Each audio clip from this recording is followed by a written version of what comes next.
جو شخص اللہ رب العزت سے اپنے تعلق کو سنوار لیتا ہے، اللہ مخلوق سے تعلق کو سنوار دیتے ہیں۔ حدیث مبارکہ میں ہے جب بندہ عبادت کرتا ہے اور اللہ تعالیٰ خوش ہو جاتے ہیں، دعا جبرائیل، اللہ تعالیٰ جبریل علیہ السلام کو بلاتے ہیں اور بتلاتے ہیں کہ جبرائیل میں فلاں بندے سے محبت کرتا ہوں، تو جبرائیل علیہ السلام آسمانوں پر اعلان کرتے ہیں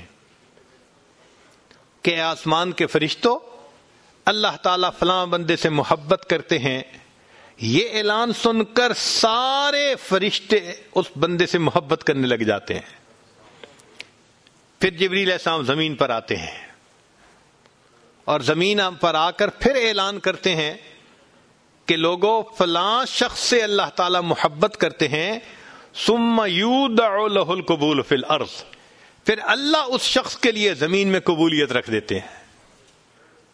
پرائے اپنے بن جاتے ہیں، دشمن دوست بن جاتے ہیں، مخالفین کے دلوں میں بھی اللہ ان کی محبت اور عظمت ڈال دیتے ہیں۔ تو مخلوق سے تعلق سنوارنے کا یہ ہے سب سے بہترین طریقہ۔ کس کے پیچھے بھاگیں گے، کس کی منت سماجت کریں گے؟ بہتر نہیں کہ ہم ایک ہی کو منا لیں۔